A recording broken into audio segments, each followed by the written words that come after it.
Hello and welcome to Archive West Texas. I'm your host, Gordon Wilkerson. Archive West Texas is a program dedicated to preserving and sharing stories of the people, places, and institutions that shaped life on the South Plains and continue to influence them today. I want to take this opportunity to welcome Rachel Boyd, our new producer, to the show. She brings a level of professionalism here, and she's going to be a great addition to our team. Welcome, Rachel. As we start with a new season of Archive West Texas, we're joined today by somebody whose personal story is absolutely inseparable from the story of West Texas broadcasting itself. Brad Moran grew up in a family that believed local media mattered, that radio and television were not just businesses, but responsibilities to the communities that they served.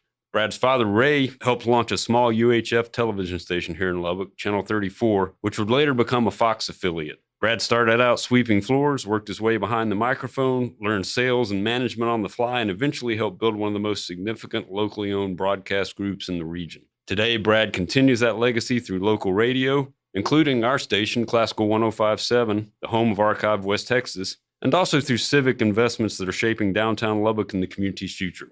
Brad, welcome to Archive West Texas. Thank you for having me. Glad to be here, Gordon. Your story really starts with a family business.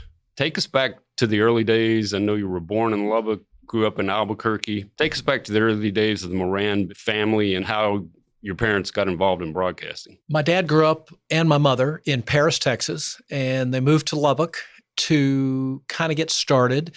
And my dad had a job and he was working at Channel 11 as the morning weatherman for their Today Show back in the day. And he was just hustling, working 3 or 4 or 5 jobs to try and find something, make something happen. He got an opportunity to be a sales manager in Roswell for Governor John Burroughs, who owns several radio stations in New Mexico. Fast forward through that with some success there, he sent him to Albuquerque to be the general manager of his radio station there, and was there for a substantial career and ended up owning a small piece of that station. And then they put an FM station on and got it going. And then fast forward to the early 70s, and he applied for a frequency, an FM frequency in Lubbock on 101.1, and started what was called KTEZ. I remember easy listening. It's like elevator music. We called it boring music for boring people. So ran that for several years and kind of stumbled into owning a tower at 98th and University. And on that tower was a TV antenna. And he said, might as well go in the TV business. I worked in the TV business once and applied for a license and got the license and put the station on the air in December of 1981. And that's about the time I graduated from tech. And so we kind of started on that path together. Now, so when I think of UHF channels, I'm thinking of old TVs where you kind of dialed this and that, and then you had to hold the antenna just right to get the transmission. So what were the early days like at Channel 34? Well, we were very fortunate that the McAllisters had started Channel 28 so that people had some kind of an understanding of how the 2 dials on your TV set worked. Most communities only had VHF stations and people knew how to tune that in. But in the old-timey TVs, you would turn it between 2 and 13 and put on U and use the other rotary dial to tune in the different channels up there. And people knew how to do that in Lubbock, and that really helped us get started quite a bit because people understood how to get to that. And UHF stations were difficult to launch when it was the first one in a market. And we had kind of a fuzzy picture when we got started, and it improved along the way. So by 1981, are you in Lubbock at that point?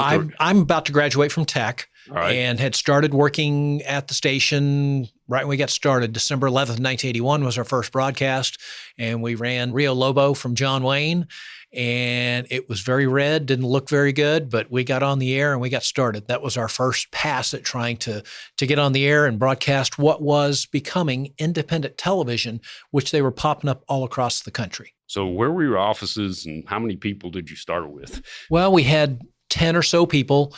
We officed up at the Plains National Bank building at 50th University. We were on the 3rd floor. My dad had started that radio station, KTEZ, and then I worked through there all through college and did afternoons playing those tapes. We weren't disc jockeys there, we were tape jockeys. And we played the boring music for boring people all afternoon, but we found someone along the way to buy 101.1, and we used that money to help fund the development of what became Fox 34 or KJTV. 101.1 had a pretty broad listener base. In the early 70s, it was the number 1 station in Lubbock. Wow. It had done very well. And so we had quite a bit of success with it. Talk us through the early growth. You started in 1981. Starting in 81, we ran movies at 7:00 every night. And one of my many jobs, it's kind of like a farmer needs his kids there to work. I got to do a whole bunch of things, but I was the programming guy.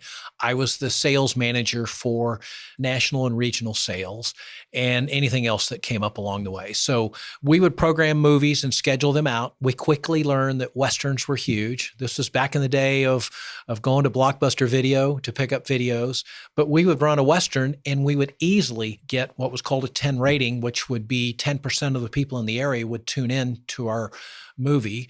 We scheduled Westerns on Saturday night called the Cowboy Picture Show and made a big deal out of promoting those. Became the highest rated scheduled movie of any independent TV station in the country on Saturday nights because of the way we packaged it. And it was very much about presenting it as the Cowboy Picture Show. And this week it's John Wayne, next week it's Clint Eastwood, all those great Westerns. And they really helped build our station. At what point did your station become affiliated with Fox? There had been a couple of attempts to start a fourth network over the years. And Rupert Murdoch had bought a group of stations in all the big markets and spent like $1 billion in the 1984 or so, which was an unheard of amount of money. And he decided he was going to start a network. So then he invited a bunch of independent station operators to come to Los Angeles, and we heard their pitch. And their pitch was the Joan Rivers show was going to be on 5 days a week. And they made a big announcement that Joan, who was the exclusive guest host for Johnny Carson, was going to leave Johnny and come start up her own thing. And so that lasted about a year, but that was our show at 10:00 at night. And then they started out on Sunday night, April 5th, 1986, with the very first night of programming. And it was Married with Children and Mr. President. George C. Scott was the president.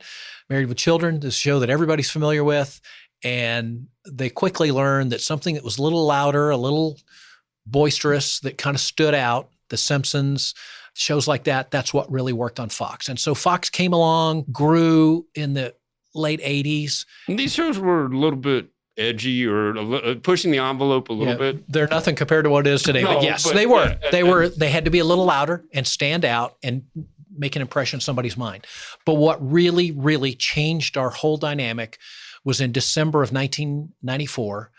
I got a phone call at home from my Fox rep in LA, left a message on my machine and said that Fox had just won the rights to the NFL. And it wasn't just the NFL, it was the NFC. That meant that the following fall, we would be the home for the Cowboys every week on our station.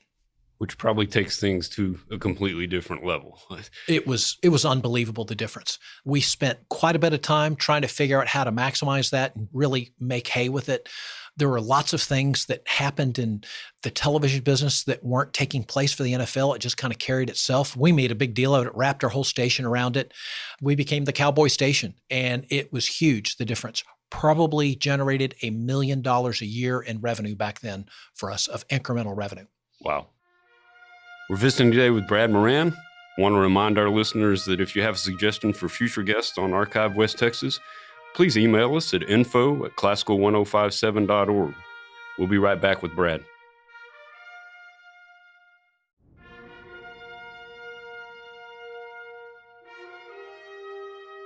Welcome back to Archive West Texas. We're continuing our conversation with Brad Moran. Brad, you were describing the early growth of Channel 34 and early affiliation with the Fox network, and just gotten to the point where you've learned that all of a sudden you've got the broadcast rights to the NFC and the Cowboys, which puts you in a different league than you'd been before. So at this point, are you out of the offices in the Plains National Bank building? Talk with our audience about where you are and where you're going. Well, what was very interesting is the same day that Fox Prime premiered, with those two shows that I mentioned, Married with Children and Mr. President, we moved into our new building at 98th and University. It was just coincidence that they both happened on the same day. And I remember people making a comment, well, boy, since Fox bought you guys have really been successful. You guys are big time now. So it was kind of interesting that we'd moved along the way. But as I said, when we got the Cowboys in 96, though, that's when things really took off. And we started. It was a good time to have the Cowboys. It was a great time to have the Cowboys. We started adding other stations. A lot of our peers in other markets where we became friends with, there was a group of us that were just different people. We were very entrepreneurial, independent television station operators. You're just kind of figuring it out, just having fun, as opposed to being with the boring guys at CBS, ABC, and NBC. I bet that was an interesting group of folks. It was awesome. And a lot of those guys were building additional stations in other markets. And we didn't really want to grow into other markets because then you get spread thin and then maybe your home station's not doing well. We started adding additional stations in Lubbock. So in 88, I believe, we started with the Telemundo station. And Telemundo was a new network. There had only been one Spanish language broadcast network called Univision. And we put the new Telemundo network on, Channel 46 here in Lubbock. And there was not another Spanish language TV station, only cable channels, and cable was still pretty small at that time. And so we started serving a whole new audience, some overlap with our station, but it just opened up our world. We believe that was the very first time two TV stations were operated under the same roof by the same company. It's called a duopoly. And now this changed. It's normal practice today. And then along the way, we added another station called UPN, that was the United Paramount Network. And Paramount started their own network and they followed the Fox model to do one. And at the same time, Warner Brothers decided to start their own network. And it was called the WB. And it's interesting that Paramount and WB are both, well, Paramount and Netflix are fighting for Warner Brothers' control of it today, which is very interesting. These companies continue to operate. But we launched a WB station after we had the UPN station. And then just a few days later, like a month later, they closed one of those networks and combined them two into one. And it became the CW. So that was the next station that we started. And the C stood for CBS and the W stood for Warner Brothers. And that's kind of the history of how those names got started. So that evolved and came along. And then we started one called MeTV, which is one of the last ones we did, and Fox 34 News Now. So within a span of 20 years, you go from, hey, finding out there's a TV antenna on top of this tower to running multiple stations. How about going from not knowing anything about the TV business to being deep into it? And I will tell you that when I graduated in 1982, we went out to dinner after I graduated, and it was kind of accepted that I was going to go to work at the company. And my dad said, okay, I need you to be there at 8:30 in the morning. We got to get started. I was like, okay, what am I going to do? He said, you're going to be handling national sales. It's like, okay, how do I do that? Who am I going to learn that from? And he goes, I don't know. You'll have to figure it out. A recurring theme. I think you figured it out. Well, we got lucky along the way, and it was a great time to be in the television business. It was exploding. It was so exciting.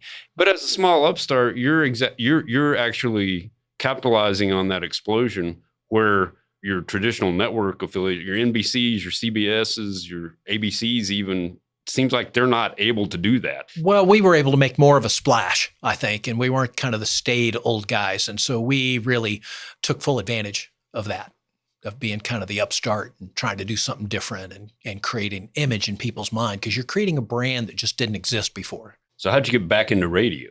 Well, in 1992, I believe it was, there were two radio stations in Lubbock that were in bankruptcy, 93.7 and AM 950. They were the old KSEL stations. And KSEL back in the day was huge. Owned the market. Huge, very successful. Some new owners had taken it over. They owned several stations in multiple markets, and they filed for bankruptcy.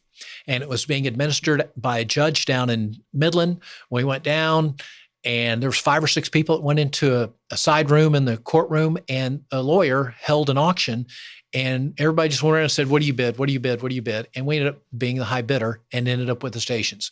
And the advantage we had is we already were here. We already had an operation. All the other people that were bidding were new. It's going to be hard for them to come in here and do it. By the time we closed, I would spend my mornings at the TV station and then get on I-27 that had just opened up and drive down to East Broadway, which is where the radio stations were operated, and spend my afternoons being a radio guy. And that was my path into having ownership of stations, because I realized, okay, my dad owns this Fox station. At that time, Fox was somewhat successful and we'd been going along, but it was pre-Cowboys. And so it just made sense for me to do something on my own. And so that's how I got into the ownership. And then we eventually merged my company with his company. What do you love and dislike about both medium? I'm not sure. There's a lot of dislike. It's very interesting. I said not anything to dislike is what I meant to say. They're both very interesting. There's some similarities and there's some things that aren't, but we survive on advertising. We have to go out and find businesses that need to grow, and our job is to help them get more customers in their door, sell more widgets, sell more cars. And so that becomes a core thing. It's unique about broadcasting is that our audience is our customer, but our advertisers are our customer. And so we have two different sets of customers. And so we have to serve two different masters. And so we've got to have an audience. It's a chicken or egg thing before we can help drive business into the advertiser's arms. In television, we would buy most of our programmings for our first few years as we got started and then put them on the air. And then in the year 2000, 1999, I think it was, we started News at 9. It's News at 9. At 10, it's History. And so we expanded into hiring additional news group, and we were very, very fortunate to be able to hire Jeff Klotzman, who had spent years in Lubbock, had great experience. He moved back to Lubbock. He was working on his doctorate, and called me up and said, "Hey, I want to run your news department." I said, "Deal." And so we started right then, and he hired everybody and got us going, and ran our news department for years. That was well received too. Well, there were some built-in advantages that we had. Those advantages included being on at 9 o'clock, and that 9 o'clock was a little bit earlier, and people might want to go to bed at 10 o'clock. And the fact that it was an hour-long newscast instead of a half hour allowed us to have more commercial time, allowed us to cover a broader range of more content, news, weather, sports, allowed for a little more flexibility, and we were doing something a little bit different. A little bit louder, a little bit different, and that which has kind of always been our theme. We're visiting today with Brad Moran. I want to remind our listeners that all of our Archive West Texas episodes, including this show, are available on demand in our station app, also on our website at classical1057.org. Stay with us. We'll be right back.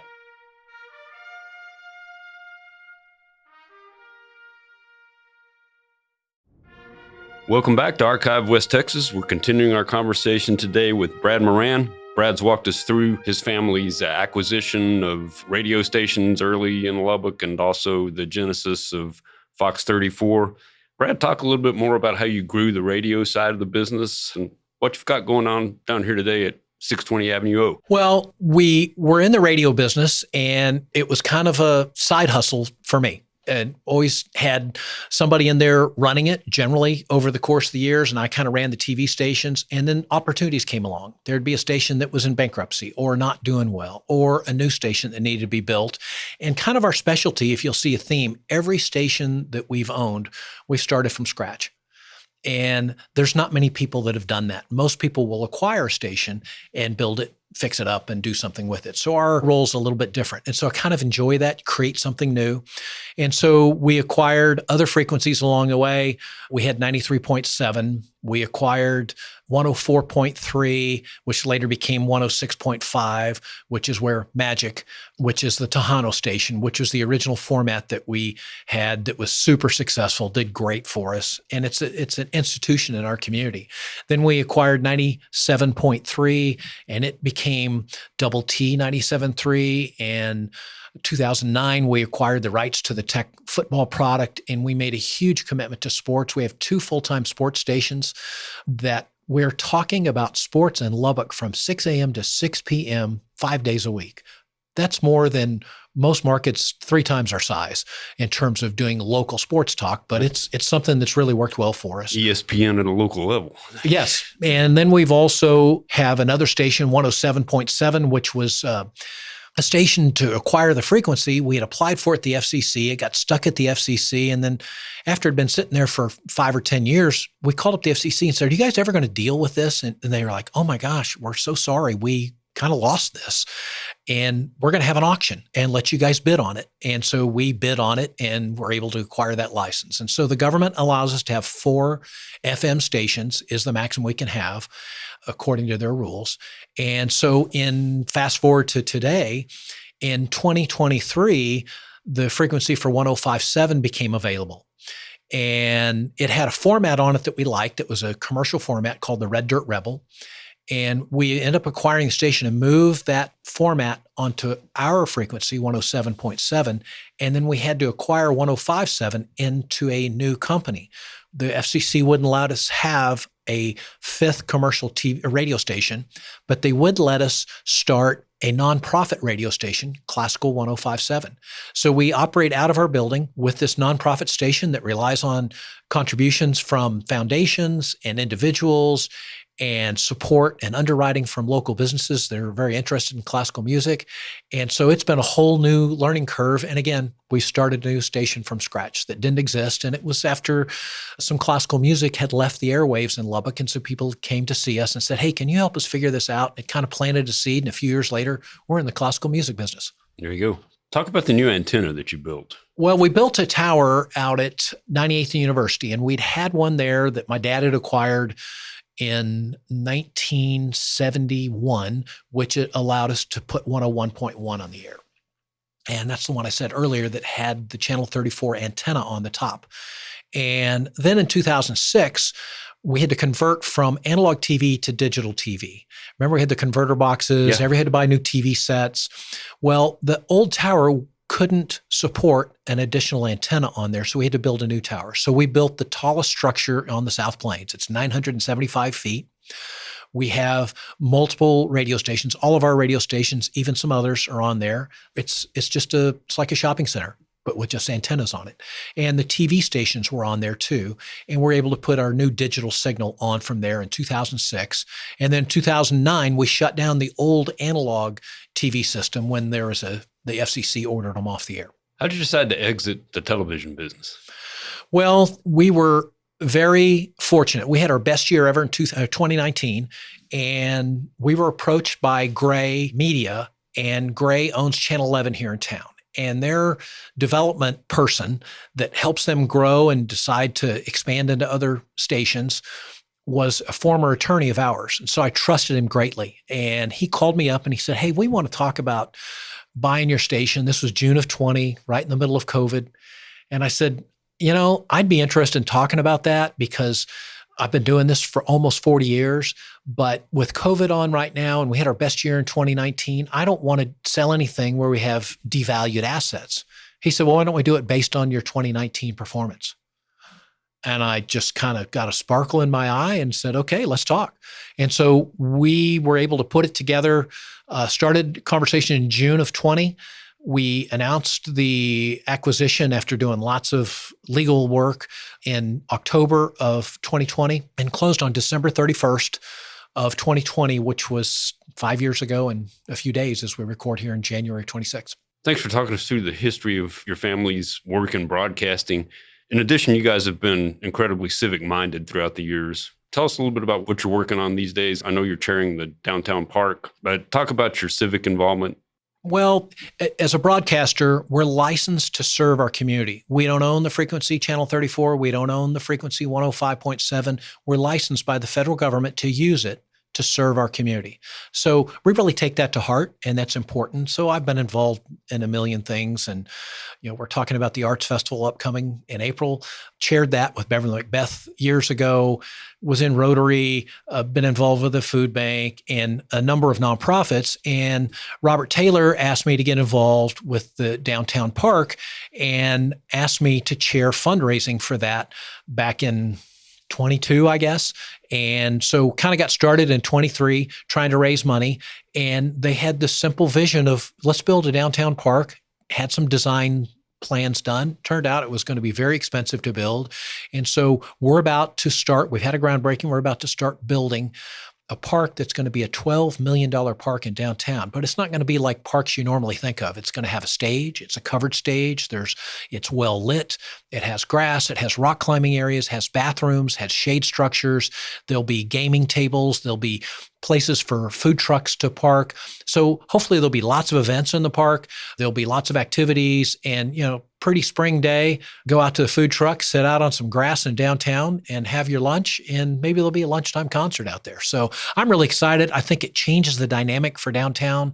There's already across the street, a new building. The old community health center is being converted into a food hall, and they'll have multiple food stations in there that you can go in and they'll serve 1,000 meals a day, and you can go pick what you want. And the family wants to go out to eat. They can go somebody can have Chinese food, and somebody can have Mexican food, and somebody can have, hamburgers all at one place, and they all sit in the same place. So that's really exciting. That will change the dynamic of downtown. And thank you very much for your leadership on that project. Brad, appreciate you taking time to share your story with us today and to give our listeners a broader perspective on broadcasting in general and Classical 105.7 in particular. Well, thanks for having me here. I want to thank you for doing this show. This is a labor of love for you, and you have been working on this, talking to me about doing something like this for years, and here we are about a year into this, and I think there's some 20-something shows that we have in the can. When I say we, Classical 105.7 on the app, and people can go listen to them, and I think it's a very valuable part of our community for you to do this, so thank you. Well, appreciate you sharing your story today. Brad Moran's story is ultimately about stewardship of media, community, trust, and place, and about leaving West Texas stronger than his family found it. Archive West Texas is produced by Rachel Boyd and made possible by Classical 105.7. We're dedicated to preserving and sharing stories of those who shaped our region, one conversation at a time. I'm your host, Gordon Wilkerson. Please join us again next week for another episode of Archive West Texas.